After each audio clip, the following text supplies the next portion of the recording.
Hi, welcome to Sai Kavi channel. ரொம்ப நாளாக செய்யணும்னு நினச்சிட்டு இருந்தேன். மதுரை தண்ணி சட்னி டேஸ்ட் எப்படி இருக்குமோ அப்படின்னு நினச்சிட்டு நானுமே ஃபஸ்ட் டைம் இது ட்ரை பண்ணேன்.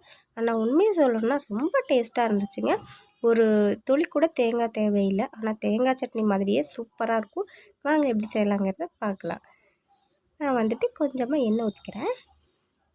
இப்போ எண்ணெய் சூடானோடனே ஒரு பெரிய சைஸ் வெங்காயம் அதையும் சேர்த்துக்கலாம். வெங்காயத்தை சேர்த்து இப்போ கொஞ்சமாக நல்லா வதக்கி விடலாம். கண்டிப்பாக இதை ட்ரை பண்ணுங்கள், ரொம்பவே நல்லா இருந்துச்சு. அப்புறம் ஒரு 3 பல் பூண்டு சேர்த்துருக்கேன், 2 பச்சை மிளகா. காரத்துக்கு ஏற்ப பச்சை மிளகா சேர்த்துக்கலாம். ரொம்பவே ஈஸியான பொருட்களை வச்சுட்டு சூப்பரான டேஸ்ட்டில் செய்ய போகிறோம். இப்போ பாருங்கள், நான் பொட்டுக்கடலை சேர்த்துருக்கேன். இப்போ அடுப்பு ஆஃப் பண்ணிவிட்டு இதை ஆற விட்டுடலாம். மிக்ஸி ஜாரில் சேர்த்துட்டு கொஞ்சமாக தண்ணி விட்டு அரைச்சி எடுத்துகிட்டு வந்துடலாம். இது பார்த்திங்கன்னா தண்ணி சட்னிங்கிறதுனால கொஞ்சமாக தண்ணி சேர்த்துக்கலாம். மிக்ஸி கழுவிட்டு அப்படியே ஊற்றிக்கிறேன். இந்த அளவு தண்ணியாக இருந்தால் போதும், அதிகமாக தண்ணியாக இருக்கணும்னு அவசியமும் இல்லை.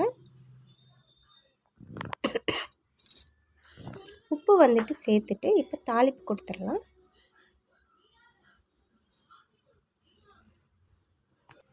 தாளிக்கிறதுக்கு எண்ணெய் ஊற்றிட்டு எண்ணெய் சூடாகட்டும். கொஞ்சமாக கடுகு உளுந்து பருப்பு சேர்த்துட்டு வரமிளகா பிச்சு போட்டுக்கிறேன்.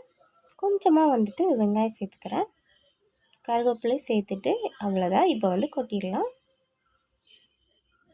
இப்போ நல்லா கலந்து விட்டுட்டு இட்லியோ தோசையோ எது வேணுமோ நம்ம சாப்பிட்டுக்கலாம். இப்போ நான் தோசை ஊற்றிருக்கேன். உண்மையை சொல்லணும்னா சட்னி வேறு லெவலாக சூப்பராக இருந்துச்சு. கண்டிப்பாக நீங்களும் ட்ரை பண்ணி பாருங்கள். செய்யறதுக்கு குறைந்தபட்சம் 2 நிமிஷம் தான். வீடியோ பிடிச்சிருந்தா ப்ளீஸ் லைக் பண்ணுங்கள், மறக்காமல் சப்ஸ்கிரைப் பண்ணுங்கள். பாய்.